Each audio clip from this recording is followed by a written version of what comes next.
अध्याय 2320 moon landing plan 1।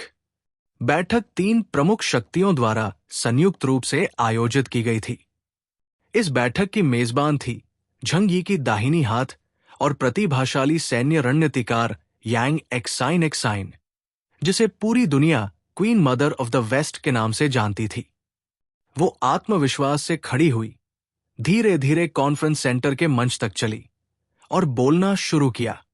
मैं इस घटना का विस्तार से जिक्र नहीं करूंगी, बस आसमान की ओर देखो, सब समझ आ जाएगा। अगर चांद का 100 किलोमीटर चौड़ा कोई टुकड़ा इस ग्रह की सतह पर गिरा, तो वही तबाही दोहराई जाएगी जिसने करोड़ों साल पहले डायनासोर युग को समाप्त कर दिया था।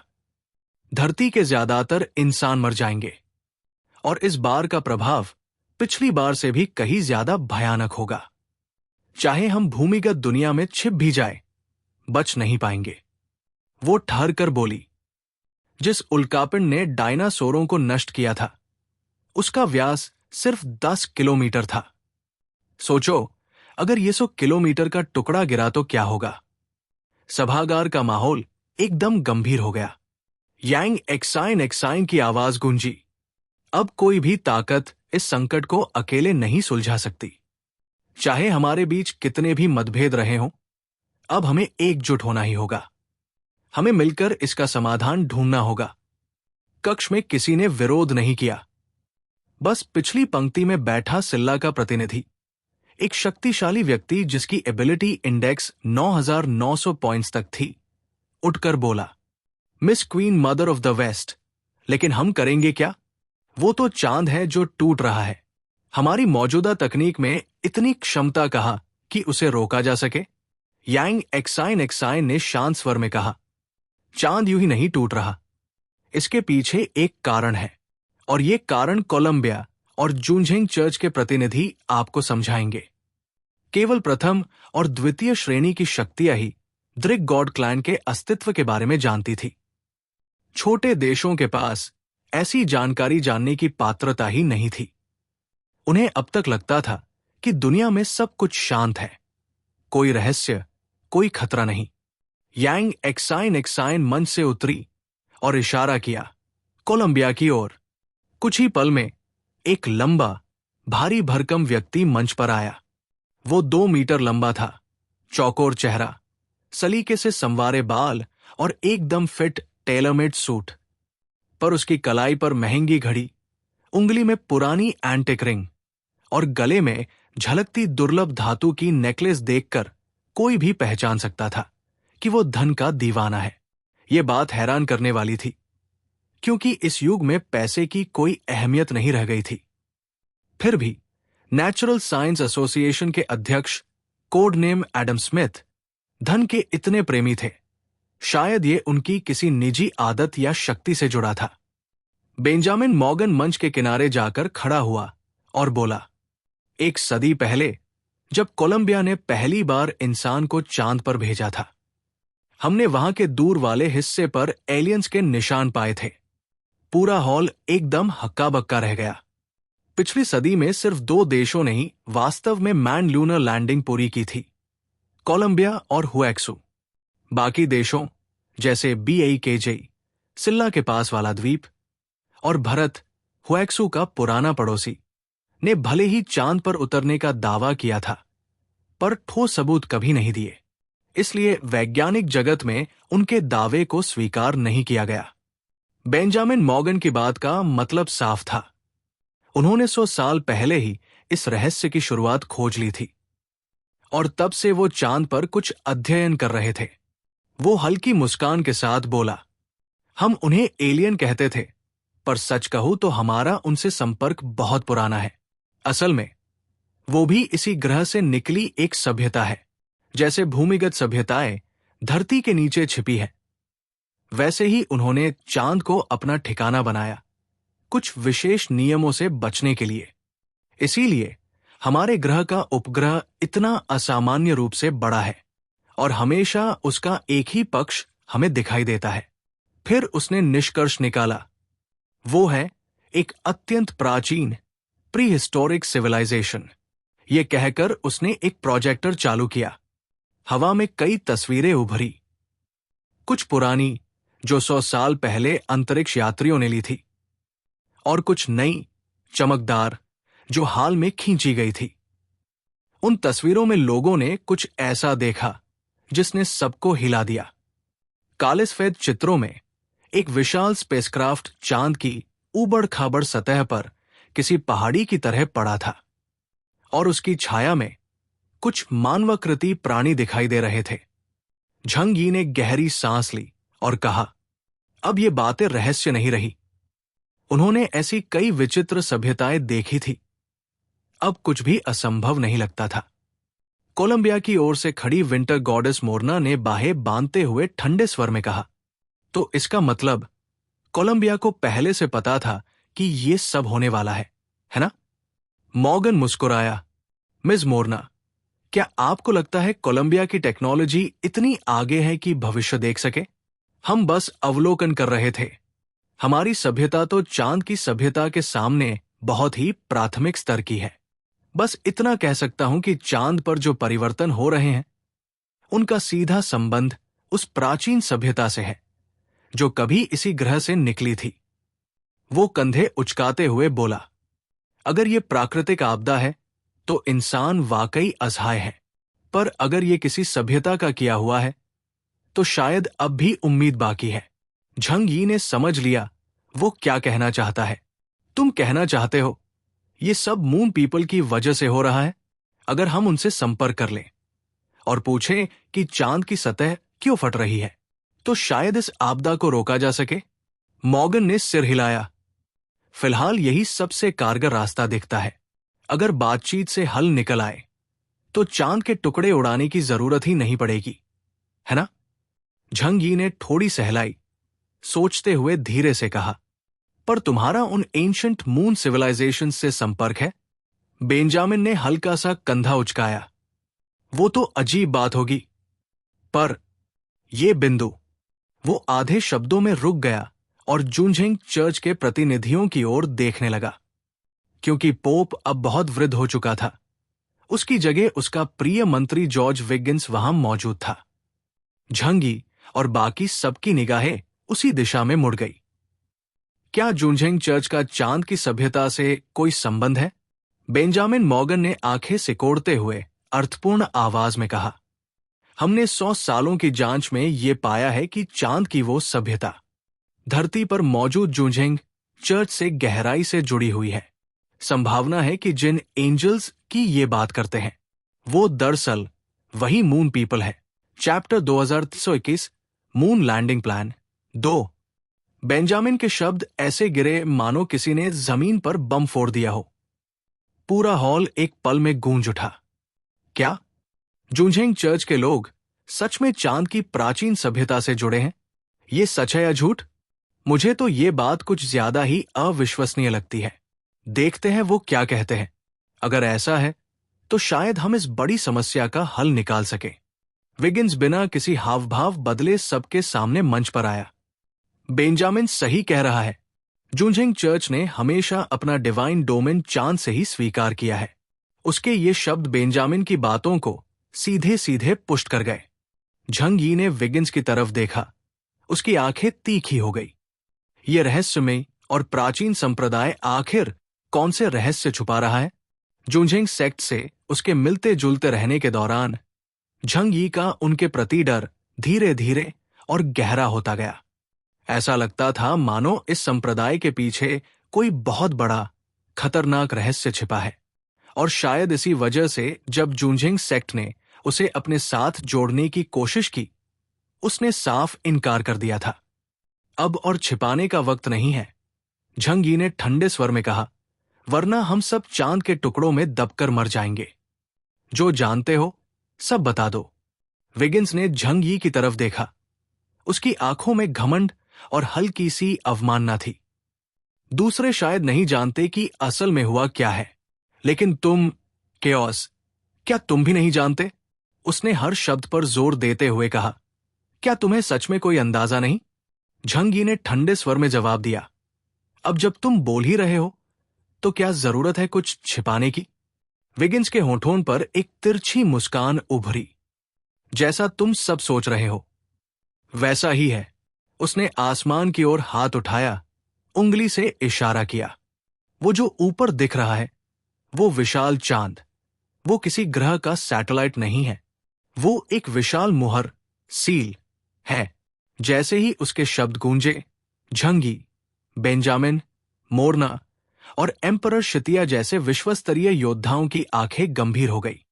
उसके भीतर सील किया गया है देवताओं द्वारा रचित दूसरी पीढ़ी का जीवन, 7 अमिट जीवन रूपों में से एक, समाल, द सिन ऑफ रॉथ। वाह! पूरे हॉल में हलचल मच गई। छोटे देशों के प्रतिनिधि जो दृक देवताओं के रहस्यों से अनजान थे, पूरी तरह भ्रमित थे। पहली और दूसरी श्रेणी की ताकतों को भले ही ज्यादा आश्चर्य नहीं हुआ, लेकिन जिन्होंने डेविल्स आई में जाकर ग्रीड के पाप मैमन को सील किया था, उनके चेहरे गंभीर हो गए। वो सोया हुआ दानव देव लगभग उन सबको वहीं मिटा देता। अब जबकि मुश्किल से हालात संभले थे, एक दूसरा देव चांद पर जागने को था। ये युग सच में वही लगता था, अवेकनिंग एरा। दृक देवताओं के धीरे धीरे जागने से ही छठी पीढ़ी के अंत की शुरुआत हुई थी। कोई भी दोबारा उस भयावह अस्तित्व का सामना नहीं करना चाहता था। अगर उस मुहर में जरासी भी दरार हुई, तो दृक देवता का जरासा भी चेतनांश सबको एक पल में मिटा देगा। विगिंस सबकी प्रतिक्रिया देखकर संतुष्ट हुआ। उसने हल्की मुस्कान के साथ सबकी ओर देखा, खासकर झंगी, बेंजामिन और किंग आर्थर की तरफ। तो दोस्तों, उसने कहा, क्या यह खबर तुम्हें संतुष्ट करती है? क्या तुम सब मानव जाति के भाग्य के लिए एक और यात्रा शुरू करने को तैयार हो? झंगी के मन में अनगिनत सवाल उठे। उसने सीधा पूछा, जुनझेंग चर्च का चांद की सभ्यता से संबंध पुराना है। बेहतर होगा तुम साफ साफ बताओ, तुम्हारा रिश्ता असल में क्या है? किंग आर्थर ने भी गंभीर आवाज में कहा, यह पूरी मानवता के भविष्य से जुड़ा मामला है। उम्मीद है कि जुनझेंग चर्च कुछ नहीं छिपाएगा।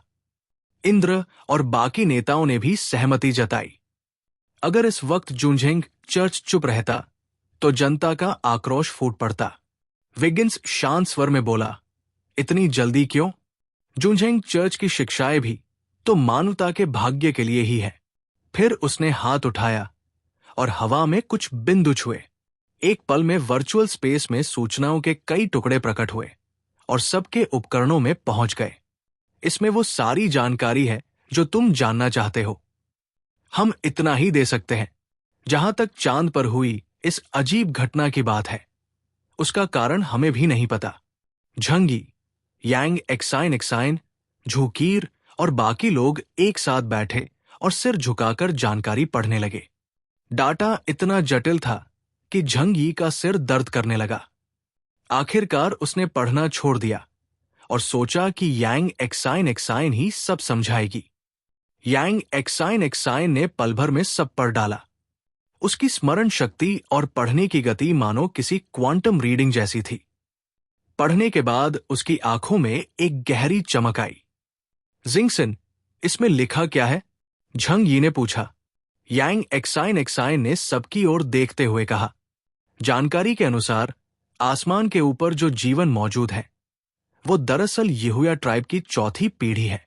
सबको पता है, जब भी किसी मानव पीढ़ी का अंत होता है तो क्रिएटर कागवू कुछ फायर सीड्स चुनता है और उन्हें अगली पीढ़ी को संभालने का कार्य देता है। ये अंत पीढ़ी हस्तांतरण एक क्रमिक श्रृंखला नहीं होती। दूसरी पीढ़ी चौथी या पांचवी पीढ़ी को भी प्रशिक्षित कर सकती है। जुनझेंग चर्च के अनुसार वर्तमान में जो छठी मानव पीढ़ी है, उसके देवदूत, एंजल्स अलग अलग हैं। वो कुछ पल रुकी और बोली, अगर कोई अनहोनी न हुई तो हमारे हुएक्सो नेशन के एंजल्स पांचवी पीढ़ी के रेप्टिलियन ड्रैगन्स हैं। जहां तक यूरोपियन नस्ल का सवाल है, उनके कुछ एंजल्स चौथी पीढ़ी के यहूया लोग हैं। झंग यी ने ध्यान से सुना, फिर पूछा, क्या ये नहीं कहा गया था कि चांद से अलग हुए यह प्रोटोस अब भी मौजूद है? यांग एक्साइन बोली, अगर हम वैटिकन के कथनों को माने तो बहुत संभव है कि चौथी पीढ़ी के यहूया लोग उन्हीं यह लोगों द्वारा विकसित किए गए जो चांद पर चले गए थे। चांद पर बसे वे यह लोग उन्हें हम मून पीपल कह सकते हैं। उनका मिशन है दृक देवता समाल को सील करके रखना। वही जुझेंग चर्च क्रिएटर गॉड कागवू की उपासना करता है, इसलिए उनके लिए भी 7 घातक पापों को सील करना ही पवित्र कर्तव्य है। और इसी साझा विश्वास और मिशन ने उन्हें प्राचीन काल से मून पीपल से जोड़े रखा है। यही उनका संबंध है। यांग एक्साइन एक्साइन की आंखें गहरी और चमकदार थी, मानो ऑब्सिडियन की तरह। वो कई विचारों में खो गई। अब समझ आया, उसने धीरे से कहा। जूझेंग चर्च की पवित्र शास्त्रों में जो संसार के जन्म और विनाश की कथाएं हैं, मैं सोचती थी वो भविष्यवाणियां हैं या समय नियंत्रण करने वालों की यादें।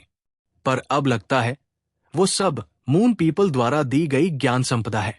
मून लैंडिंग प्लान भाग 3। झंग यी ने दस्तावेज को ध्यान से देखा और तुरंत मंच पर खड़े विगिंस की तरफ देखा। उसने ठंडे स्वर में पूछा, इसके अलावा क्या? यहां कहीं भी साफ नहीं लिखा कि सील में क्या गड़बड़ हुई। समाल 7 डेडली सिंस में से एक, उसकी स्थिति क्या है? क्या उसका सील टूटने का कोई खतरा है? और वो विशाल दरार, क्या उससे चांद के टुकड़े इस ग्रह की सतह पर गिर सकते हैं? झंग यी जानता था कि ये कोई प्राकृतिक घटना नहीं है। चांद की अपनी ग्रेविटी होती है, इसलिए सामान्य रूप से उस पर इतनी बड़ी दरार नहीं आ सकती, और अगर आती भी है तो वो अपने आप ग्रह की ओर नहीं गिर सकती, जब तक कि भीतर से कोई भयावह शक्ति विस्फोट न कर दे, इतनी जबरदस्त कि उसे अंतरिक्ष में धकेल दे। और यह स्पष्ट था कि जिस जगह पर सील था, वो दरार ठीक उसके नीचे थी। विगिंस ने बिना कोई भाव दिखाए कहा, हमें भी नहीं पता। चांद पर जो एंजल्स हैं, वो हमारे लिए पूजनीय है। वो हमें ऑरेकल भेजते हैं, लेकिन हम उनसे अनंत सवाल नहीं पूछ सकते। हमने उनसे इस घटना के बारे में संपर्क किया था, लेकिन कोई निश्चित उत्तर नहीं मिला। झंग यी का चेहरा और गंभीर हो गया। मतलब वो खुद भी संभल नहीं पा रहे हैं, है ना? विगिंस का चेहरा गुस्से से लाल हो गया। केओस, हमारे एंजल्स के लिए थोड़ा सम्मान दिखाइए। झंग यी अपनी कुर्सी पर पीछे झुक गया। होठों पर हल्की मुस्कान थी। बस एक एंशिएंट सिविलाइजेशन है जिसका इतिहास लंबा है। अभी तुम वही पुरानी भक्तों वाली चालें चला रहे हो। मुझे लगता है तुम भूल गई कि मैं कौन हूं। वो दूसरे जेनरेशन के देवताओं और तीसरे जेनरेशन के डीमन गॉड्स से सीधे टकरा चुका था। चौथी जेनरेशन के यहूया लोग उसके लिए कोई मायने नहीं रखते थे। विगिंस ने उसे घूरा, पर मिशन याद आते ही खुद को रोका। झंग यी से उलझना अभी उसके लिए अच्छा फैसला नहीं था। उसने गहरी सांस ली, उसे तिरछी नजर से देखा और मंच से उतर गया। अब तीनों मुख्य शक्तियों की बातें खत्म हो चुकी थी। मंच पर हलचल बढ़ने लगी। अब बारी थी मुक्त चर्चा की। सबको जल्द से जल्द ये तय करना था कि चांद पर आए इस बदलाव से कैसे निपटा जाए, क्योंकि यही तय करेगा कि मानव जाति का भविष्य कैसा होगा। छोटे देशों की आवाज सबसे ज्यादा ऊंची थी, डर से भरी हुई। अगर ये आपदा सच में आई तो उनके पास ना तो अंतरिक्ष में जाने की तकनीक थी, ना ही पृथ्वी के अंदर इतने गहरे सुरक्षित आश्रय बनाने की क्षमता। कम से कम 10,000 मीटर नीचे अगर शेल्टर न बने तो वो किसी भी हालत में इस टक्कर से नहीं बच पाएंगे। भीड़ में शोर गूंज रहा था और झंग यी अपनी टीम के साथ नई जानकारी को एब्जॉर्ब कर रहा था। उसी समय एक कोने से एक बुजुर्ग व्यक्ति धीरे धीरे उठा। उसका चेहरा इलेक्ट्रॉनिक ब्लर से ढका हुआ था, जैसे कोई मोज़ेक, पर उसके सूट, सलीके से संवारे बाल और उसके चलने के अंदाज से साफ झलक रहा था कि वो एक उच्च दर्जे का व्यक्ति है, कोई साधारण नहीं। वो धीरे धीरे कमरे के केंद्र तक आया और बोला, सभी लोग ध्यान दें, सोचने का समय अब नहीं है। विनाश की ये आपदा किसी भी क्षण हम पर गिर सकती है। हम भले ही ऐसा महसूस करें कि हमारे पास विकल्प है, लेकिन सच्चाई ये है, हमारे पास कोई और रास्ता नहीं। उसने ऊपर आकाश की ओर देखा। हमें चांद पर उतरना होगा, परिवर्तन के स्रोत को ढूंढना होगा और उसे समाप्त करना होगा। यही एकमात्र रास्ता है। झंग यी ने तुरंत उसे पहचान लिया। हालांकि उसने उसे कभी देखा नहीं था, पर उसका नाम बार बार सुना था। वो था टोंग ऑर्गेनाइजेशन का वर्तमान प्रमुख, 10th लेवल सुप्रीम इंस्पेक्टर, जिसे दुनिया मिस्टर मॉन्डेवुड के नाम से जानती थी। क्या ये उसका असली नाम था? कोई नहीं जानता, पर पिछले कई दशकों में उसने अपार शक्ति हासिल कर ली थी और दुनिया के अनेक अभिजात वर्ग के लिए वो एक देवता जैसा प्रतीक बन चुका था। टोंग ऑर्गेनाइजेशन का आकार भले ही जुंझेंग चर्च जितना न हो, पर उसका प्रभाव लगभग उतना ही गहरा था।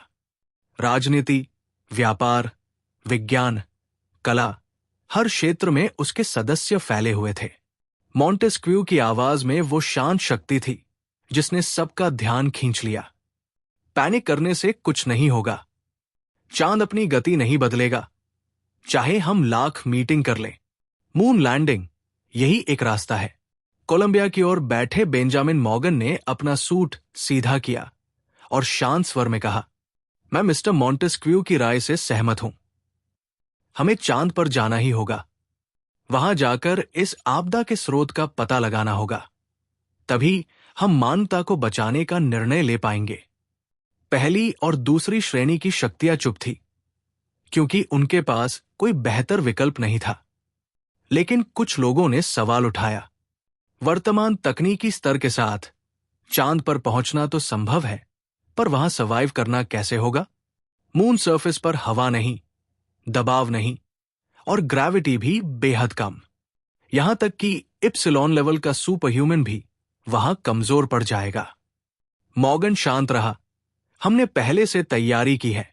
हमारे पास बेस्ट स्पेस सूट्स हैं जो मनुष्य को ल्यूनर एनवायरनमेंट के अनुसार अडेप्ट करा सकते हैं। फिर उसने आत्मविश्वास से हाथ मेज पर रखे और कहा, इसलिए मैं आशा करता हूं कि अन्य राष्ट्र इस मून लैंडिंग मिशन में हमारा सहयोग करेंगे। झंग यी के होठों पर व्यंग्य भरी मुस्कान आई। मॉर्गन का मतलब साफ था, कोलंबिया इस मिशन की अगुवाई करेगा। लेकिन शायद किसी को अंदाजा नहीं था कि झंग यी के पास पहले से ही कैंग्योन ट्राइब और वुलुयन एम्पायर की टेक्नोलॉजी थी। उनके 3 सुपर बैटलशिप्स सी, लैंड, एयर और स्पेस हर जगह सक्षम थे।